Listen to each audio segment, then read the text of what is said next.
How many out there are like me and wonder how they do it? All the big corporations with their founders claiming rags to riches. Even when they lose, they seem to win. They go completely bankrupt one year, a couple years later, they're back with a new company basically doing the same thing, always somehow innovating. I started thinking about this whole thing again when I heard Elizabeth Holmes is at it again. And if you don't remember who Elizabeth Holmes was not to threat, because I didn't either until it just recently popped up on one of my feeds and the whole thing sort of started to come back to me as I was searching it up. Elizabeth Holmes founded Theros, a blood testing company. She was the one that claimed that she was making a medical device that was going to revolutionize the medical industry, and she was basically cross-playing as Steve Jobs. The whole thing was that you would take one drop of blood, put it into this relatively inexpensive machine, and would tell you whatever kind of diseases that you had. But it turned out that she was lying to investors, and the technology either wasn't ready and it was going to take a lot longer than she said, or she was just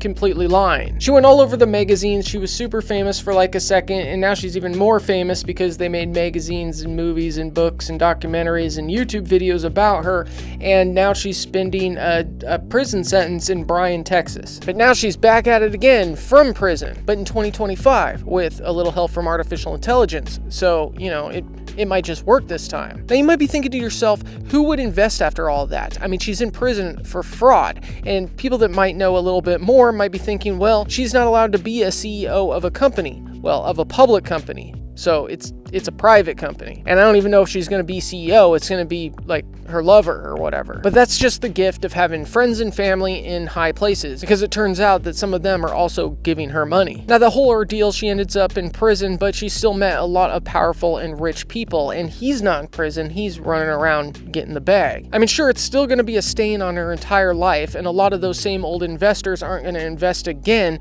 but it pays to know people in high places, and it pays to have family and friends that have money they can pay you. Maybe this whole time her intentions were good, or maybe she was a total fraud. Maybe it'll work out this time because technology is that much better now and other companies have done the legwork. She just downloads a model and gets it up and going. And by her, I mean somebody that works for her or her lover. The thing I'm getting at, though, is most people don't get one chance to push their dreams out into the world and get investors and build a big company and play Steve Jobs as role play, where she's literally in prison and she's getting investors to basically do the same thing that she's in prison for, you know, minus the fraud or whatever. It just seems like if you're born into a certain family or part of a certain crowd, you're always the one to get the bag. I mean, even Sam Bankman-Fried's up on podcasts trying to get pardoned. Of course, there's always exceptions, and I still think people should follow their dreams. Anything's possible. You work hard enough, you become the right person, you get lucky at the right time at the right place,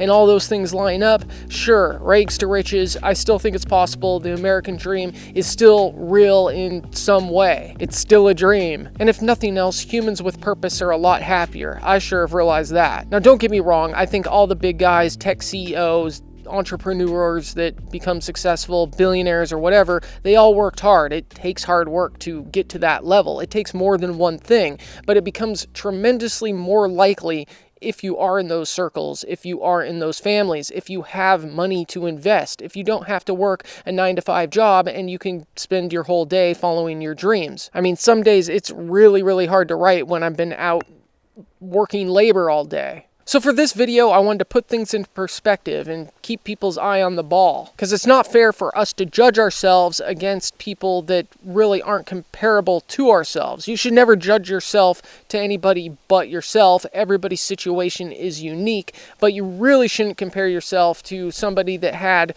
the upper hand since birth. Again, I don't want to sound like I'm complaining. I'm just trying to put things into perspective. So here's 3 stories about some billionaires that got an upper hand. Welcome to my brand new show, Watch the Rich, where we watch the rich. And if that sounds interesting to you, I'm trying to grow it. Obviously, it's on YouTube. So go ahead and subscribe and let's get into it. Jeff Bezos, Amazon.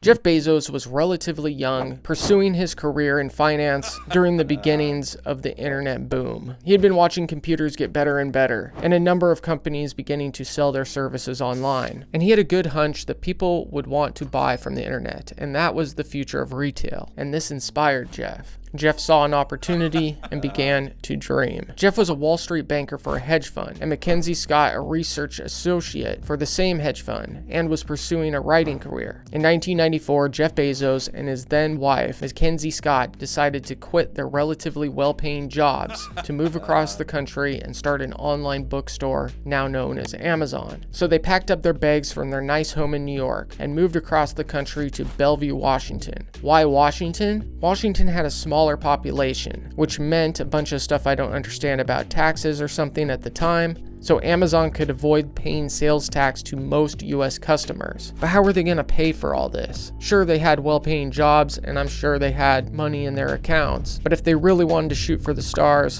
they needed more money than that to get it off the ground.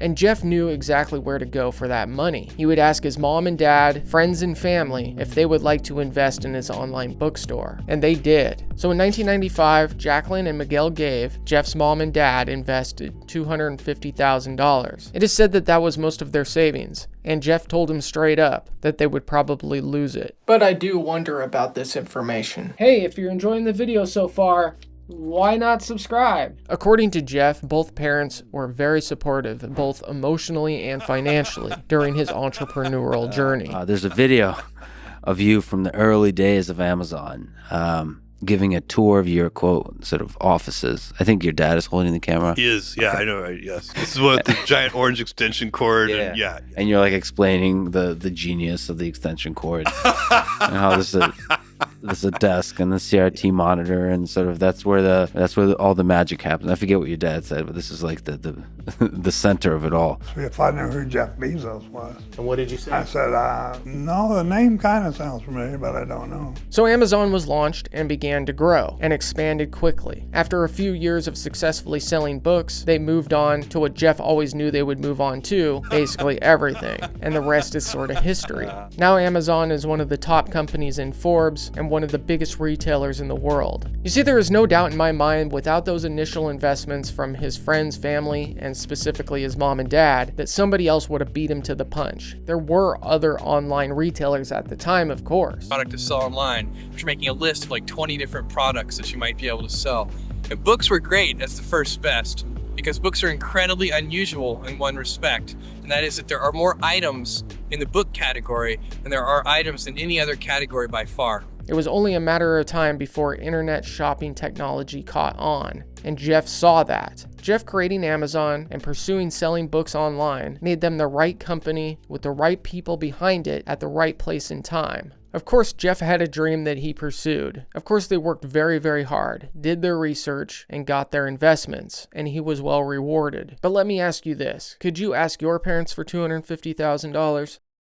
As a bit of a side thought about Jeff Bezos, is what puzzles me is that unlike some of these other billionaire supervillains, in my opinion, is that he does seem aware of many of his life advantages and how lucky he got it, both by having parents that loved him and treated him well, raised him to become the person that he became, and how lucky he had to be to get to where he is today. And you can see this in many of his old interviews and inspirational talks, even some of the more recent stuff. And his dad is a Cuban refugee. And they even released this cool video on the Amazon YouTube channel about Jeff's dad and him fleeing from Cuba when he was a kid and having to go to the US because things were changing in Cuba and everything was going federal and turning into this place that you really don't want to live. It really makes me wonder, how does he end up doing the things that he's allegedly done with his businesses and the way that you hear Amazon treats their workers and all these negative things? Because unlike other tech billionaires that you could maybe argue are actually horrible sociopath, awful human beings, I don't know if Jeff actually is. He actually kind of doesn't seem like it to me, which is almost scarier, because then you think about how powerful greed is, and the greed is what led him to allegedly do some of the awful stuff that he's accused of. Bill Gates, Microsoft. So let's talk about Bill Gates for a second. Well, Bill Gates' parents didn't support him as much monetarily with his businesses anyway, as much as some other billionaires that we'll talk about in later videos.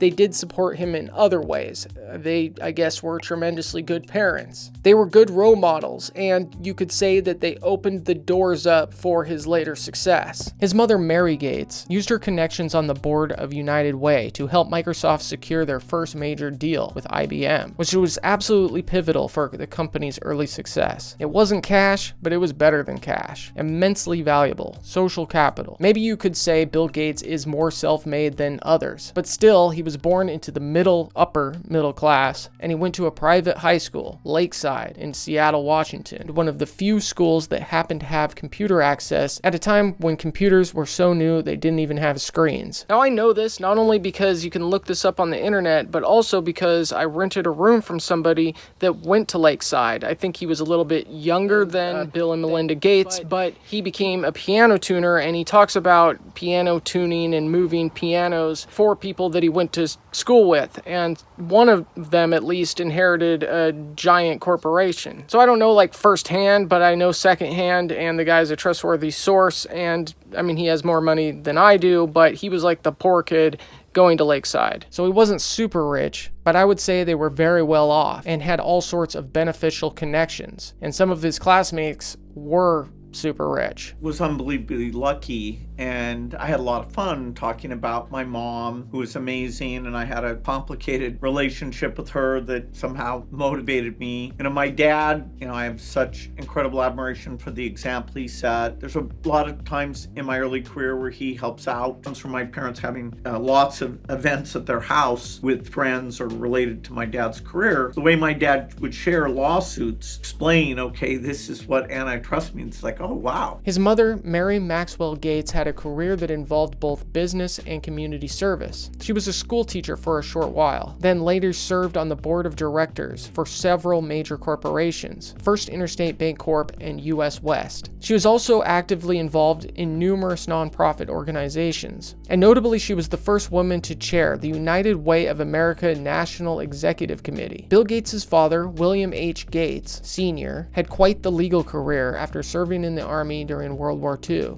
He completed his law degree at the University of Washington in 1964. Then he co-founded the Seattle-based law firm, would eventually become Preston Gates and Ellis LLP, now just called K&L Gates, where he specialized in corporate and technology law, becoming a respected member in the legal community. I point out Gates' family because 1, it's interesting, and 2, it's a lot easier to become successful when you have parents that are also successful. You emulate what you see. My parents were some of the best parents anybody could ever ask for, and my dad is sort of an entrepreneurial himself, running his own landscaping business when I was a kid, and then later becoming a plumber and running his own plumbing business. And my mom's always worked for herself as well as a cleaner, and I suppose they've never tried to break out and become some giant corporation. I don't even think they'd want to. But I remember money being a problem as a child. I remember not being able to have things that other kids got. Maybe that brought me character. Maybe that made me tougher, have a better work ethic. But my point is I don't think either one of my parents knows anybody that works for IBM. They say you're 3 steps away from everyone on the planet or something like that. So I suppose with enough networking, anything is possible. I still think it's possible to be successful coming from anywhere. All I'm saying is Gates and other people on this list were born into a place of privilege. That doesn't mean I don't have my own privileges or you sitting at home don't have yours. And everybody should get to know their own advantages and take advantage of those advantages. But still, it's a lot easier for someone born into a family that has a certain amount of money and knows certain people rather than somebody, say, homeless on the street with a good idea. Bill Gates Sr. retired in 1998, and in his retirement, he got involved with the Bill and Melinda Foundation, where he went around the world trying to help people and helping his son's foundation. But there you have it. Bill Gates had his advantages. He had more or less, I would consider, at least compared to my family, well-off parents. He went to a private school. He had opportunities that most people don't. He got exposed to computers at a time that most people didn't know what computers were. I mean, his first computer didn't even have a screen. He got lucky both by the family that he was born in, where he was born, the time he was born, and the people that he was exposed to growing up. And his father and mother were both business people that ingrained entrepreneurship and being in the business world from a very young age. I certainly don't hold any of this against him. In fact, I praise that he took the opportunities that he did. There's plenty of rich people that just become drug addicts and just become slobs. Maybe he could have been a bum. Like, his parents were middle class, right? They weren't billionaires. He built his business from the ground up at a time when very few were doing what he was doing. And then he took over the industry, for better or worse. He fought antitrust lawsuits and many allegations saying that Microsoft was a monopoly. Microsoft is still a Goliath to this day and probably for many years to come, especially in the business sector. But the whole point is the world isn't black and white. It's in fact colorful. And I think it's important to keep our own lives into perspective and be easy on ourselves, because I think being kind to yourself gives you the biggest advantage. You need to be kind to yourself and look at things through your own story. Everybody's on their own timeline. Figure out what your own advantages are and play on them. Elon Musk. Elon ain't gonna want me to be talking about this now. He's done such a great job over the years of rewriting who he is or what he is. Presumably, it seems that his story over the years has sort of fallen apart in the public eye, no matter what the truth is. And I'm certainly not going to get into all of it here, but I think we all know. It's like one of those movies where at the end it says based on a true story, and you're like, what parts were true? Like, you know, some of it was true, it was based on truth, but like how much of it is actually true? The story goes that Elon got to Canada with everything he owns on his back. He was broke, but he was there to take on the world of capitalism and change the tech industry and go to Mars. He already had his vision for the tunnels and the cars, and he was going to invent electric cars, and he was going to invent the rockets to go to Mars and colonize and save the human race. But he was broke, and he went on and pulled himself up by his bootstraps, and next thing you know, he's the richest man on the planet. I mean, maybe there's some truth about something there about his feeling of like being lost in Canada away from his family, and maybe at the time he was young, he was probably just getting out of adolescence at that point, pushing away his family, and he seems to have still done that. I know he seems to very much not like his dad. For Elon Musk and his brother's first big company, Zip2, they received at least $28,000 from their dad, Errol Musk. Errol Musk was an engineer and property developer in South Africa. He was considered very wealthy during apartheid South Africa during that time period, regardless of what his family was doing, if they were with it or for it or against it or whatever. It's also said that he owned a percentage of Zimbabwe's emerald mines, and that's where he got a lot of his money. But he also made a ton of money developing properties and being an engineer, possibly hired by that emerald company, but also hired by other people. I think Elon might have followed in his father's footsteps, no matter how he feels about the situation. So any notion of Elon doing it all by himself and hitchhiking across Canada and into the United States, meeting investors and doing this thing, that's just not the facts. I mean, there could be truth to it, and I'm sure he felt lost at that particular time in his life. And Elon seems like somebody that's always had very ambitious goals. There are a lot of things that point towards other family members as well, friends of family, also giving him large sums of money. Now, these sums of money obviously aren't that much money, and there's a lot more people that can get $28,000 versus, say, $250,000 like Jeff's parents. But still, my parents weren't going to do that. Again, not holding it against these guys. I'm just like, when they tell the story, I wish they would tell the full story so people could have context. And also, I think they like to downplay the involvement that his father had at the beginning, and his upbringing for that matter. When you see yourself a certain way, especially as a child, it becomes easier to continually see yourself in a certain way going forward. I think that works in both positive and negative ways, right? He sees himself as worthy, but he also sees himself better than others. So it's kind of two sides of the same coin. Mr. Walt Disney, the man that started the animation monopoly. Walt Disney's uncle, Robert Disney, loaned Walt money to start his first animation studio. So yeah, Walt had help too. So there you have it. There's a ton of millionaires and billionaires, and all of them, I'm sure, got help along the way. Everybody that becomes successful at least has some sort of break. Humans are tribal animals, and we act tribal. I don't hold it against any of these people that they got help from their family or friends or had some sort of break or some other successful person that believed in them. What I think is disingenuous is when they act like they did it all by themselves, and when they look back they have selective memory and they may thank the people that helped them out along the way, but there seems to be some sort of mental block there. Now, not all of them, but many of them seem to have some sort of like they don't understand or don't remember how lucky they were, and when they look at other people, no matter how hard they're trying, no matter what they're doing, they think, well, I did it, so why can't them? And then it seems that many of these billionaires, both like because of the corporations that they've created that create their own entities and like become a person, at least in the United States, it's like legally so, or because of their own semi-narcissistic personalities, seem to pull up the ladder behind them. And some of them go as far as supporting policies that take away healthcare and food services to people less fortunate. I mean, I just watched a documentary about Ronald Reagan and how his family was super poor and relied on food stamps when he was a kid, and then when he became president, it's like he just threw that all out the window because he was basically brainwashed by a bunch of corporate shills. I'm thinking about making a video about it. What you think? Let me know. But again, the point of this video is not to point my finger and wag and say you shouldn't have gotten help. The point of it is to say that they did get help, and it's good for us as regular people, and even if you happen to be one of those billionaires watching my video, is to remember that they got help, and to put things into perspective. Everybody has their place in the universe. We didn't choose where or how or